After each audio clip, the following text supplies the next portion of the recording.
आरव और नेहा की love marriage दोनों परिवार की रजामंदी से तय की गई थी। आरव नेहा को कॉलेज के समय से ही जानता और पसंद करता था। भाग्यवश दोनों की नौकरी भी एक ही कंपनी में थी। नेहा शुरू से आधुनिक सोच एवं निष्ठावादी थी, लेकिन आरव और नेहा का रिश्ता आरव की छोटी बहन रिधिमा और बहनोई विकास को बिल्कुल पसंद नहीं था। आरव के पिता हृदय रोग और डायबिटीज के मरीज थे।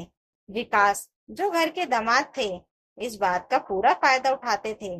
पिता की बीमारी की वजह से कम उम्र में ही घर की सारी जिम्मेदारी आरव पर आ गई थी, तो उसने तय किया कि वह पहले अपनी छोटी बहन की शादी करेगा और बाद में अपनी।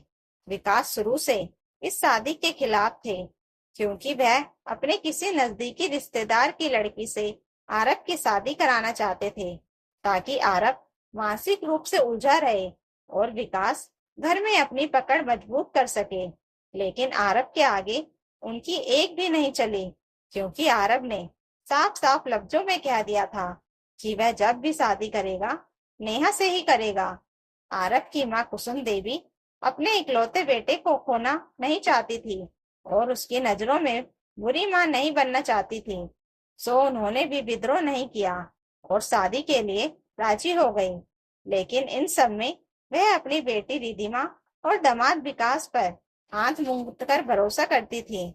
जो बात बेटी दामाद कह दे, वह उनके लिए पत्थर की लकीर बन जाती।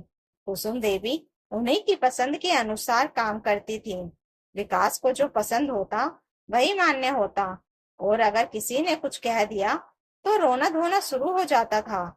शादी की शुरुआत से ही विकास और रिधिमा का रवैया नेहा और उसके छोटे भाई से बहुत रूखा था। विकास और रिधिमा हमेशा नेहा के पिताजी अमित वर्मा का नाम लेकर बात करते। औपचारिकता बस भी कभी नमस्ते भैया या प्रणाम नहीं कहते, और बात बात में उन्हें नीचा दिखाने की कोशिश करते। कभी पैसों को लेकर, कभी रुतबे को लेकर, तो कभी व्यवस्था के नाम पर। एक दिन नेहा ने यह बात अपनी माँ से भी कही, पर उन्होंने यह कहते हुए बात टाल दी, हमें क्या करना है, यह तो उन लोगों को सोचना चाहिए। नेहा बोली, माँ, मुझे अच्छा नहीं लगता जिस तरीके से वह लोग पापा से बात करते हैं। वह लोग पापा से उम्र में छोटे हैं और बात तो ऐसे करते हैं जैसे पापा उनके अधीन हो। मुझे लगता है उन्हें तमीज ही नहीं सिखाई गई। मैं सोच रही हूँ आरब से इस बारे में बात करूं। माँ बोली, कान खोलकर सुन, किसको तमीज है और किसको नहीं, यह तुझे सोचने की जरूरत नहीं। वैसे भी लड़की वालों को थोड़ा बहुत तो सुनना पड़ता है। वैसे आरब तुम्हारी पसंद है तो शादी तय होने से पहले ही विकास और रिधिमा तुम पर अकेले ही सवाल उठा चुके हैं। नेहा, एक बात मेरी याद रखना, परिवार के खिलाफ जाकर तुम्हारी पसंद के लिए तुम्हारे पापा ने हामी भरी है, तो अब कुछ भी ऐसा मत करना जिसकी वजह से हमें सबके सामने शर्मिंदा होना पड़े। वह लोग लड़के वाले हैं तो अकड़ तो रहेगी ही, लेकिन तू एकदम चुप रहेगी, समझी मेरी बात। मैं कोई तमाशा नहीं चाहती जिससे समाज में जंग हसाई हो। एंगेजमेंट के दिन सभी बड़े सम्मान से एक दूसरे से मिले। पूरा समारोह अच्छे से संपन्न हुआ था। जैसे ही नेहा के पापा कुर्सी पर बैठे, आरब के पिता के पैर छूने गए तो उन्होंने खड़े होकर हाथ जोड़ लिए और बोले, अरे समधी जी, यह क्या कर रहे हैं? हम तो बराबरी के रिश्तेदार हैं, एक परिवार की तरह हैं। ससुर जी की बातें सुनकर नेहा बहुत खुश हुई कि वह पुराने ख्यालों के नहीं है। तभी वहां रिद्धिमा और विकास आ गए। नेहा के पापा बोले, आइए विकास जी, कुछ कमी तो नहीं रह गई? मैंने सब कुछ आपके मुताबिक ही किया था। विकास बोले, अब क्या बोले वर्मा जी, ठीक है, व्यवस्था तो आपने ही की है। हमारे घर की साड़ियां देखते तो आपको पता चलता व्यवस्था किसे कहते हैं। खैर, फिर भी कुल मिलाकर आपने कोशिश की है। अभी तो घर के लोग हैं तो चल गया, लेकिन बारात के लिए तो अपनी कमर कस लीजिए। ऐसा ना हो कि शादी वाले दिन हम लोग शर्मिंदा हो जाए। यह सुनकर नेहा और उसके भाई को बहुत गुस्सा आया। अपने पिता का इस तरह अपमानित होना नेहा को बेहद दुखी कर रहा था। उसकी आंखों से आंसू आने लगे, लेकिन वह चाहकर भी कुछ बोल या कर नहीं पा रही थी। क्योंकि उसकी माँ ने उसका हाथ कसकर पकड़ रखा था और आंखों से इशारा कर दिया था कि वह चुप रहे।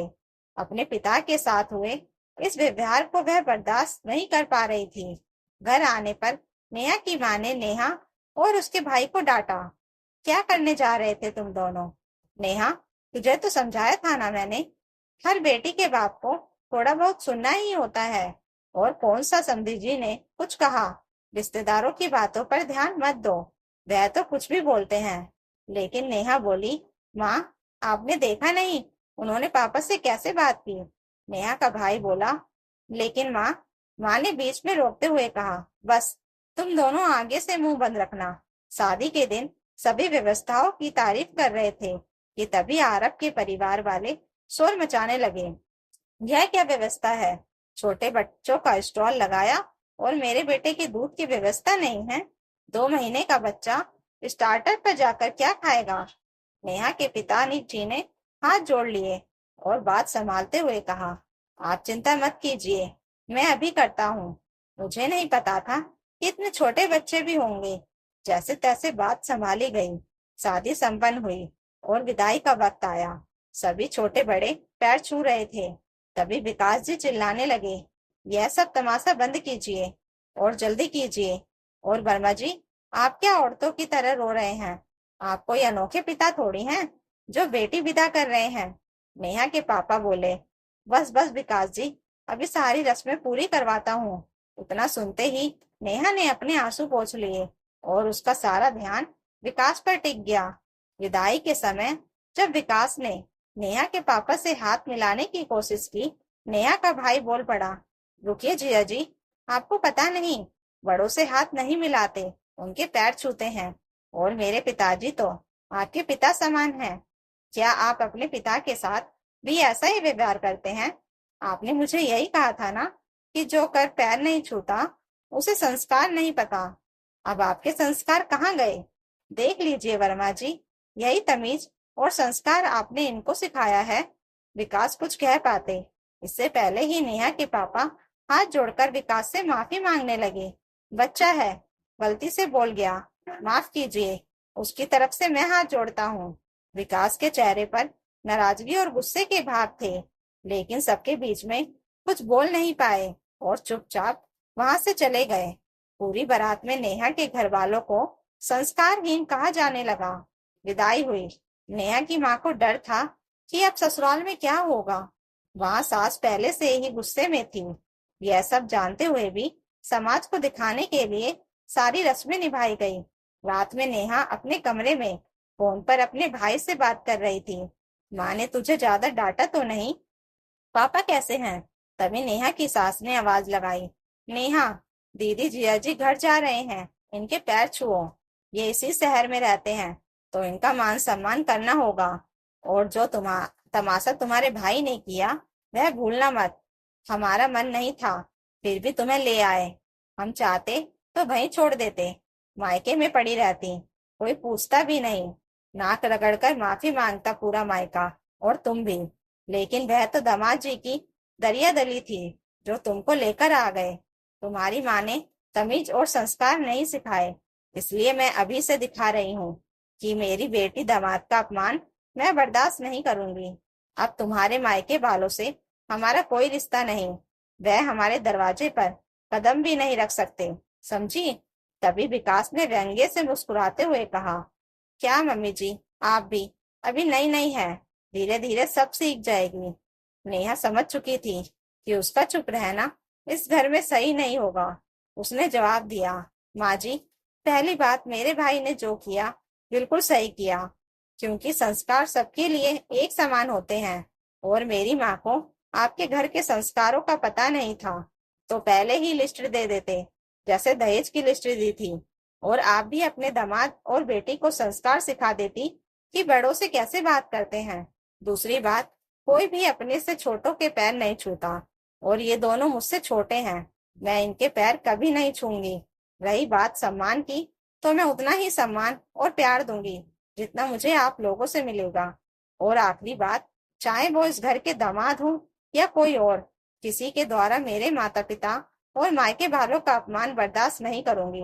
और आरब को मैंने पहली ही मुलाकात में यह साफ कह दिया था कि मैं गलत ना करूंगी, ना ही बर्दाश्त करूंगी। और जहां तक मुझे मायके भेजने या छोड़ने की बात है, तो ऐसे ख्वाब आप सब ना ही देखें तो बेहतर होगा। वैसे भी मैं किसी कानूनी पचड़े में नहीं पड़ना चाहती।